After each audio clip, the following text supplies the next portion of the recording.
तो आज कहीं न कहीं आदिवासियों की स्थिति बहुत खराब है। मजदूर से भी बदतर हालत हो चुकी है। पेट की भूख मिटाने के लिए नवजात बच्चों को भेज दिया। जिनके हाथ में कॉपी किताब पेन होना चाहिए, उस नौजवान के हाथ में घेती पावड़ा है और बाहर पलायन कर रहा है। तो आखिर आदिवासियों की स्थिति सुधरेगी कब? मराठी के नाम पर महाराष्ट्र बन सकता है, तेलुगु के आधार पर तेलंगाना बन सकता है, भीली बोली के आधार पर भील प्रदेश क्यों नहीं बन सकता? क्या आदिवासी मेरा धर्म है, जोहार मेरा अभिवादन है, प्रकृति मेरी पूजा है, तीर कमान मेरी पहचान है, अम्बेडकर बिरसा मेरा स्वाभिमान है, भील प्रदेश मेरा अधिकार है और इस अधिकार को हम लेके रहेंगे। राजस्थान की राजनीति में हाल ही के कुछ दिनों में एक नई राजनीतिक पृष्ठभूमि की परिकाष्ठा शुरू हुई है, जहां पर भील प्रदेश को लेकर राजस्थान नहीं पूरे समूचे भारत के प्रमुख 4 राज्यों में इस चर्चा का जोर पकड़ा हुआ है। लेकिन इस तमाम मुद्दे को लेकर राजस्थान इसका केंद्र बना हुआ है। उसकी वजह है यहाँ की आदिवासी पार्टी जिसने जोर पकड़ा है। और राजस्थान के प्रतापगढ़ ज़िले के दरियावत विधायक हमारे साथ मौजूद है थावरचंद डामोर साहब। और डामोर साहब, जिस तरीके से हम देखते हैं कि भील प्रदेश को लेकर राजस्थान नहीं पूरे भारत में एक चर्चा छिड़ी हुई है, आखिरकार जो केंद्र बना हुआ है इस तमाम मुद्दे को लेकर, क्या वजह है कि राजस्थान में इसको जोर पकड़ता है? बार बार इस मुद्दे को पिछले 10 सालों से हम देख रहे हैं कि इस बात को लेकर बार बार जिक्र होता है, लेकिन इस पर काम नहीं। सबसे पहले मेरे ओर से आपके चैनल को जोहार, जो है भील प्रदेश। ये जो भील प्रदेश की मांग है, ये मांग नई नहीं है, ये मांग पुरानी है। 17 नवंबर 1913 के दिन मानगढ़ की पहाड़ी पर एक भीषण नरसंहार हुआ था, जिसके अंदर औपनिवेशिक सरकारों द्वारा वहाँ के आदिवासी जो शांतिपूर्ण तरीके से अपनी सभा आयोजित कर रहे थे, उनके ऊपर अंधाधुंध गोलियां चलाई थी, जो भारत के इतिहास में उसको जलियांवाला हत्याकांड का दूसरा रूप दिया गया है। लेकिन जलियांवाला हत्याकांड से भी ज़्यादा भीषण हत्याएं हुई। 1560 से ज़्यादा आदिवासी वहाँ मारे गए, ये तो आंकड़े कहते हैं, लेकिन लाखों आदिवासी मारे गए। उनका नेतृत्व गुरु गोविंद महाराज के नेतृत्व में चल रहा था। उस दौरान भी एक स्वायत्तता चाहिए थी, एक भील प्रदेश की मांग उस दौरान भी थी। और उस वक्त भी गुरु गोविंद महाराज के नेतृत्व में जगह जगह भजनों का आयोजन होता था, जो समाज को जागरूक करते थे। और वो लोग चाहते थे, आदिवासी लीडर जो, कि हमारी बोली एक जैसी है, हमारी संस्कृति एक जैसी है, हमारी रीति रिवाज एक जैसे हैं, हमारी परंपरा एक जैसी है, हमारे खान पान एक जैसे हैं, हमारी जो भौगोलिक परिस्थिति है वो एक जैसी है, तो फिर हमें बांटा क्यों? और 4 अलग अलग राज्यों में हमको बांटा है, जबकि हम सब एक नज़दीक हैं। और इसके बाद में लगातार इस मांग को उठाते रहे हैं।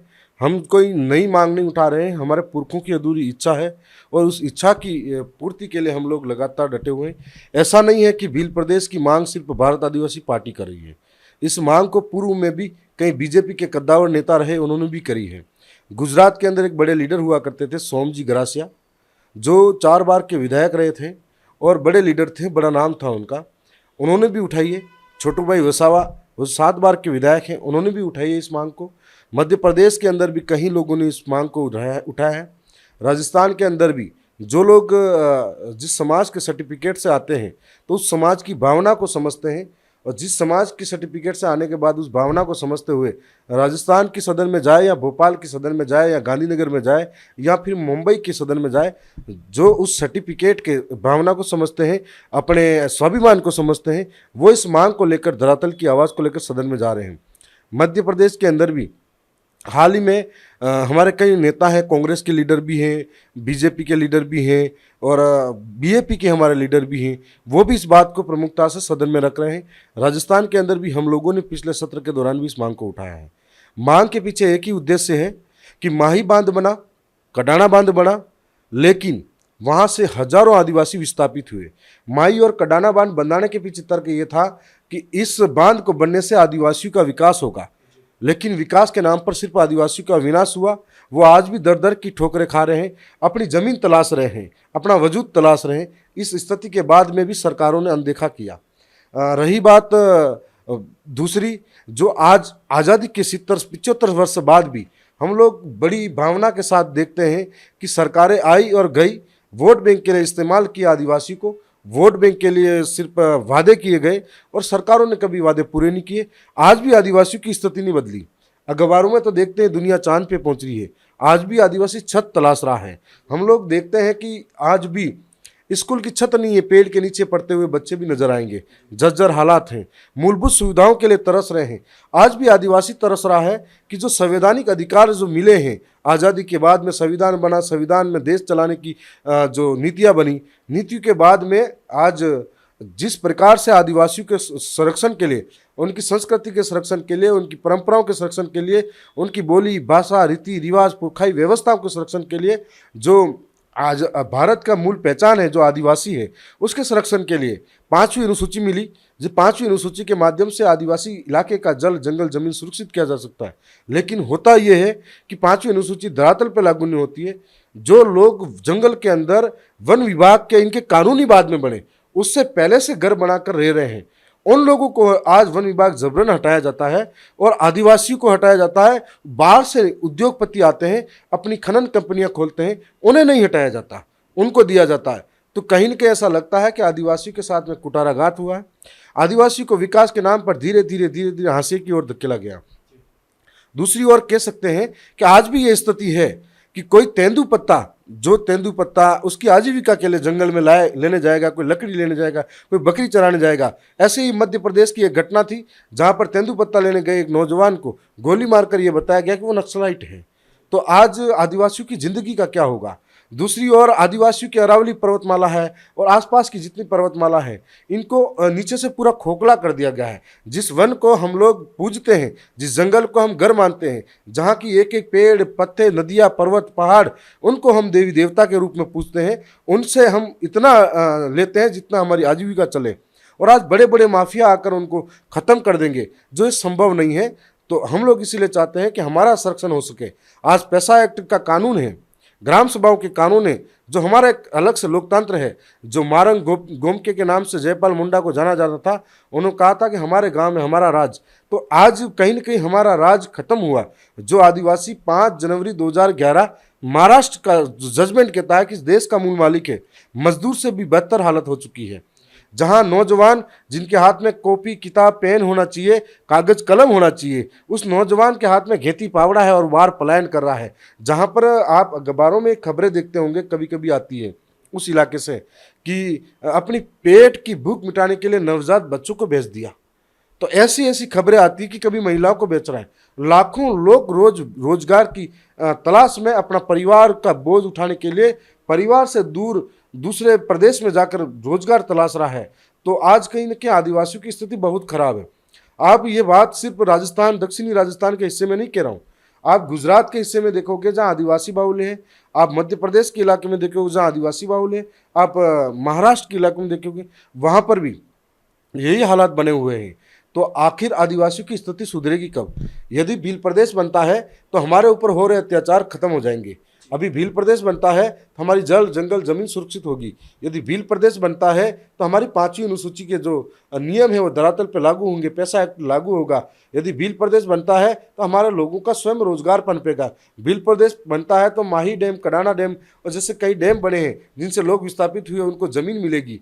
उनको भील प्रदेश बनता है तो हमारे लोग जो भीली भाषा को समझते हैं वहाँ पर नौकरी करेंगे, तो हमारी भावना को समझेंगे, भावना के अनुरूप वो काम कर पाएंगे। यदि भील प्रदेश बनता है तो हमारे को हमारी संस्कृति बचेगी, संस्कृति बचेगी, हमारी मूल पहचान है कि हम आदिवासी हैं, जिसकी वजह से संवैधानिक अधिकार मिले हुए वो बच पाएंगे। अगर भील प्रदेश बनता है तो हमारा जल जंगल जमीन सब कुछ सुरक्षित हो पाएगा। डामोर साहब, बीजेपी और कांग्रेस दोनों ही पार्टियां फिलहाल एक तरफा इस पूरे मामले को लेकर नजर नहीं आती है। दूसरी ओर हमने देखा कि आदिवासी नेता है बाबूलाल खराड़ी, वो इस बात को भी कह चुके हैं कि अगर भील प्रदेश बनता है तो देश के टुकड़े होंगे। कल कोई और खड़ा हो जाएगा, कहेगा कि हमको और दूसरा राज्य चाहिए। और आदिवासियों की स्थिति झारखंड छत्तीसगढ़ में वहाँ भी बाहुल्य है, लेकिन वो इस अलग से प्रदेश बनाने की मांग नहीं करते बीजेपी का। देखो, पिछले बार विधानसभा का जब सत्र चला था तो मैंने यहाँ पर विधानसभा के अंदर मांग रखी कि भारत जब आज़ाद हुआ था तो आज़ादी के बाद में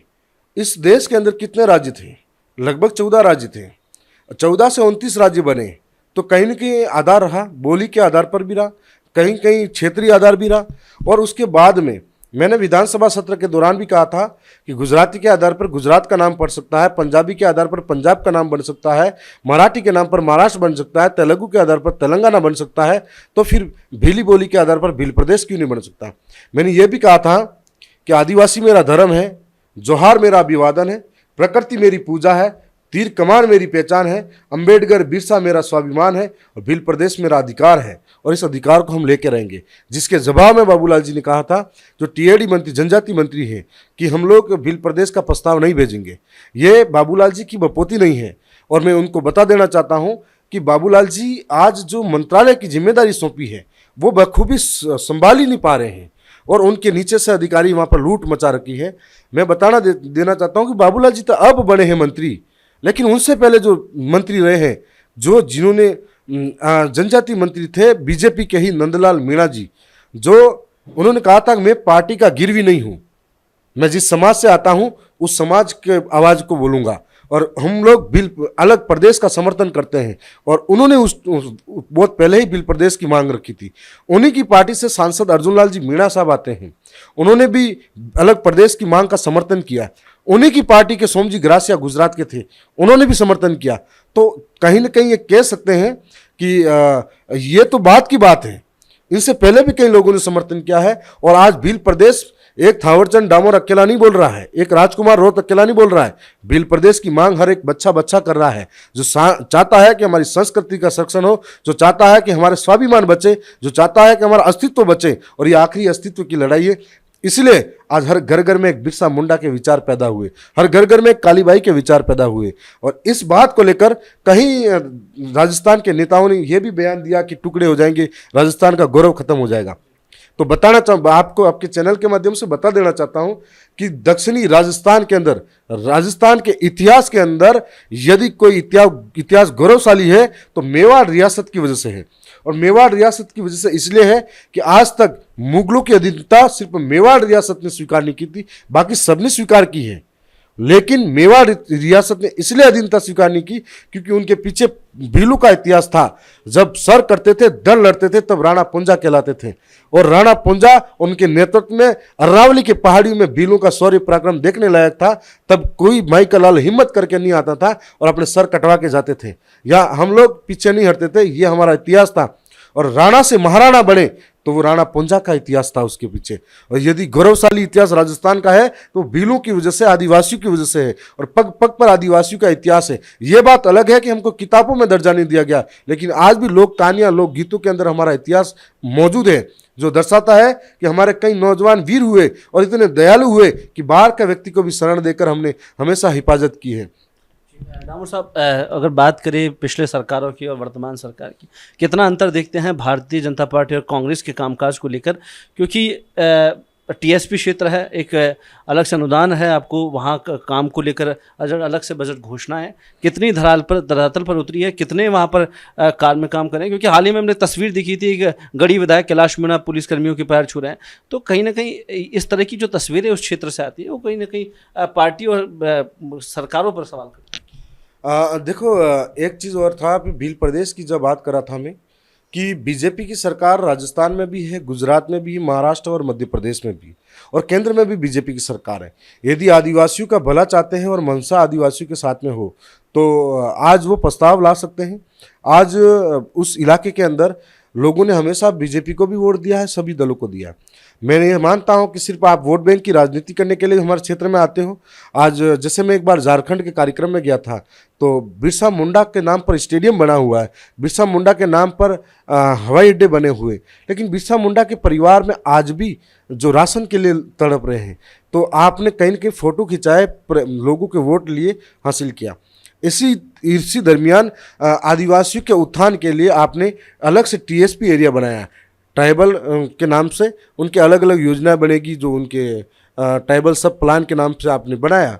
तो एक बात तो स्पष्ट होनी चाहिए कि मुख्यमंत्री बजट घोषणा के अंदर राजस्थान के पहले सत्र के अंदर करीब 1500 करोड़ की घोषणा की गई।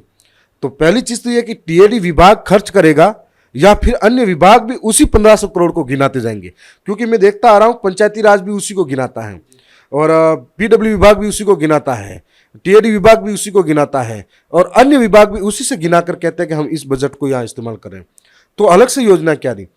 फिर दूसरी बात ये भी देखने को मिलता है कि टीएडी विभाग का महत्व तो इसलिए बन जाता है कि हमारे इलाके के आदिवासी अंचल के अंदर कई बच्चे हैं जो पढ़ाई के लिए संघर्ष करते हैं, उनका आर्थिक स्थिति बहुत कमज़ोर है। तो ऐसे वक्त के दौरान उनके लिए अलग अलग जगह पे हॉस्टल खोली गई हैं, बालिकाओं के लिए भी है, बच्चों के लिए भी है। कोई विकलांग है उसके लिए अलग से योजना है, किसानों के लिए अलग से खाद बीज समय पर उपलब्ध कराने की योजना है। तमाम योजनाएं हैं जो वहाँ पर लागू होनी चाहिए। लेकिन 1500 करोड़ की जब बात आई तो 1500 में से 623 करोड़ रुपए खर्च हुआ। बाकी पैसे का हिसाब कहाँ है? ये कौन खर्च कर रहा है? कहीं ऐसा तो नहीं इनके नेताओं के सर्किट हाउसों में खर्च हो रहा है, या नेताओं की रैलियों में खर्च हो रहा है, या फिर कोई आलीशान बंगले बनाने में खर्च हो रहा है, या फिर अभी मंत्री जी के कहीं 52 बीघा जमीन खरीदी लोगों को हटा रहे बांसवाड़ा में, इन जमीनों के लिए खर्च हो रहा है, या फिर बाबूलाल जी के अपने बेटे अभी संभाल रहे हैं, मंत्रियों से पैसा ले रहे हैं और अभी उनके बेटे संभाल रहे हैं, जो कर्मचारी हैं विभागों के उनसे पैसे हटने का, ठेकेदारों से पैसा हटने का, ये काम चल रहा है। तो दूसरी ओर ये भी चल रहा है कि आपने तस्वीरें अखबारों में आती हैं हमेशा हमारे इलाके से कि आज जो हॉस्टल के बच्चों ने आज खाना छोड़ा क्योंकि वहाँ पर दाल और रोटी में भी कीड़े मकोड़े जैसी दाल मिल रही है, कीड़े मकोड़े अंदर आ रहे हैं। तो हम लोग कह सकते हैं कि कितना घटिया काम हो रहा है।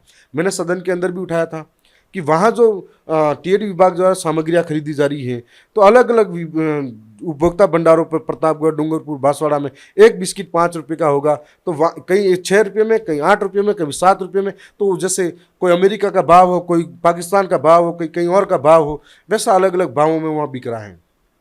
दूसरी ओर कह सकता हूँ कि आज भी 623 करोड़ रुपये भी खर्च हुए, वो भी विभागों के अंदर बैठे हुए भ्रष्ट कर्मचारियों ने खा लिए। और आज भी पूरा टीएडी विभाग भ्रष्टाचार का हड्डा बन चुका है और वहां पर धरातल पे उस सही तरीके से योजना क्रियान्वित नहीं हो पा रही है। आज भी जो जनजाति विभाग के लिए अलग से फंड आ रहा है 1700 करोड़ का बजट का, अभी फिर से अगस्त लास्ट में या सितंबर के फर्स्ट वीक में वो सदन चलेगा। तो 1700 करोड़ का क्या हिसाब है? आप सिर्फ आंकड़ों में बोलते जाओगे इतने करोड़ है, उतने करोड़ है। कहाँ है उतने करोड़? आंकड़ों में कोई नहीं है। तो वहाँ के जो नौजवान हैं उनकी छात्रवृत्ति की पीड़ा ये होती है कि कोई भी बच्चा है, मैं संघर्ष करके आया हुआ हूँ, कोई भी बच्चा है तो वो सोचता है कि मेरे पास पैसा नहीं है, उसके पिताजी यहाँ तो खेत गिरवे रखते हैं, यहाँ अपनी रकम गिरवे रखते हैं, यहाँ फिर अपनी माँ के गहने गिरवे रखेंगे, यहाँ फिर ब्याज में पैसा लाएंगे और वो भरते हैं। तो समय पर छात्रवृत्ति आ जाए तो हमारा आर्थिक बोझ कम पड़ जाएगा, लेकिन वो भी समय पर नहीं आता। इनके विभाग में मैं मंत्री जी से पूर्व में मिला था कि आपके स्कूटी योजना क्या हुआ, जहाँ पर बच्ची को स्कूटी मिलनी चाहिए थी 65% से अधिक अंक। आपने नियम बदल दिए कि जो अच्छे अंक हैं उनको देंगे, और 65% के बाद में उनका मुंह से ये जवाब था कि कांग्रेस सरकार के समय की स्कूटियाँ हमने नहीं दिए, हमारी सरकार आते दिए। इसका मतलब आप इस भेदभाव पे उतर गए कि सरकार कौन सी होगी वो उस काम को करा जाएगा। तो कहीं ना कहीं आज ऐसा लगता है कि आज टीएडी विभाग को भ्रष्ट बना दिया गया है, उसकी योजनाएं और उसका पैसा सारे भ्रष्ट अधिकारी खा रहे हैं।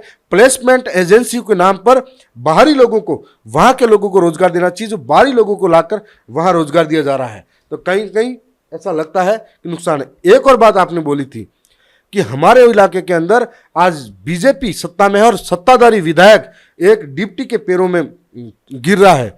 तो ये विधायक जो जनप्रतिनिधि हैं उनका भी अपमान है, पूरे राजस्थान के विधायकों का अपमान है कि आज ये नौकरशाही कितनी हावी हो गई है कि आज प्रशासन जनप्रतिनिधि नहीं सुन रहा है। जो जनप्रतिनिधि जनता की धरातल की आवाज़ है, लोकतंत्र का चुना हुआ जनप्रतिनिधि है। दूसरी ओर एक और तस्वीर आप देखते हो, इस जयपुर के अंदर एक विधायक हैं जो बाल मुकुंदाचार्य, कहीं डिप्टी की कुर्सी पर बैठ के आगे सुनवाई कर रहे हैं। तो ये आप एक विभाजन की दृष्टि से देखो कि आज भी आदिवासी अंचल के अंदर आदिवासी उस हीन भावना से देखा जाता है। आज भी आदिवासी वहां पर उसको पैरों में गिरना पड़ रहा है जो सत्ताधारी है, और आज भी ऊंचे लोग हैं जो आज भी कुर्सी पर बैठ के न्याय करते हैं। और हमारे ऊपर यही दो तस्वीरें हैं जो बताती है कि आदिवासी को अलग बिल प्रदेश चाहिए।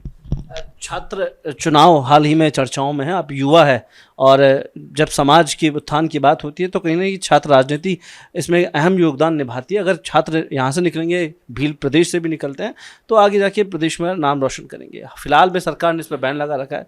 क्या कहेंगे? इसकी मांग कर रहे हैं हनुमान बेनीवाल, इसकी मांग कर रहे हैं रविंद्र सिंह भाटी, इसकी मांग कर रहे हैं जो तमाम युवा नेता है। छात्र राजनीति का पहला पड़ाव है, और मैंने देखा है कि देश के अंदर जब भी कोई क्रांति हुई हो, चाहे देश की आज़ादी के अंदर भगत सिंह, राजगुरु, सुखदेव जैसे क्रांतिकारी निकले हो, वो भी कहीं न कहीं एक यूनिवर्सिटी कॉलेजों से निकलकर इस देश के परिवर्तन को लेके आए थे।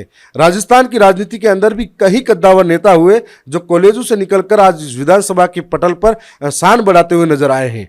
तो राजनीति के अंदर जरूरी है कि लोकतंत्र के अंदर एक नौजवान आगे आएगा, नौजवान राजनीति में आएगा तो ही देश के भविष्य में कई अहम बदलाव भी लाएगा। और मैं मानता हूं कि राजस्थान की सरकार इसलिए डरी हुई है, आज युवा समझ रहा है, युवा हर किसी के झंडे डंडे उठाने को तैयार नहीं है, युवा सच्चाई के साथ है, सच्चाई को समझते हुए वो लोकतंत्र में एक नई इबादत लिखने के लिए तैयार बैठा है। आपने देखा होगा दक्षिणी राजस्थान के अंदर, जो आप जयपुर के अंदर बैठकर अगर देखोगे तो राजस्थान की विधानसभा में कांग्रेस अलग नजर आएगी, बीजेपी अलग नजर आएगी।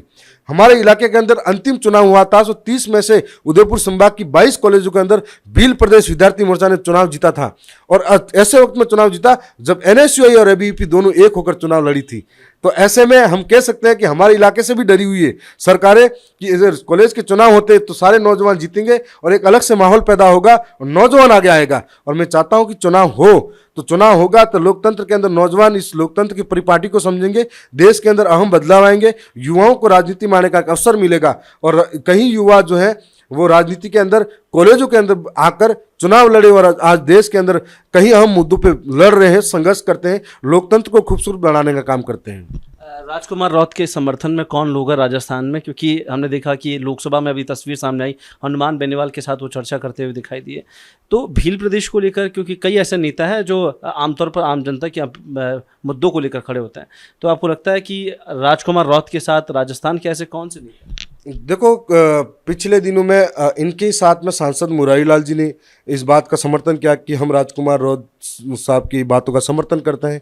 और मैं निश्चित तौर पे मानता हूं कि राजकुमार रौत एक नाम नहीं है, राजकुमार रौत एक गरीबों की आवाज़ है, दलित, शोषित, पीड़ित, वंचितों की आवाज़ है, जो हमेशा अपनी बेबाकी के तरीके से राजस्थान की विधानसभा में शोषित, पीड़ित, वंचितों की आवाज़ को उठाते रहे। और आज दिल्ली की संसद के अंदर जब पहुंचे हैं तो पहली बार लगता है कि आदिवासियों में एक आस जगी है और एक टक की निगाहें देखे हुए पूरे देश का आदिवासी उनकी तरफ देखता है कि कोई न्याय के लिए, कोई हक की बात के लिए हमारी तरफ देखेगा। और जो हमारे रौत साहब हैं उनकी बदौलत आज हनुमान बेनीवाल साहब है जो संघर्ष कर रहे हैं इस राजस्थान की राजनीति के अंदर युवाओं के लिए, नौजवानों के लिए।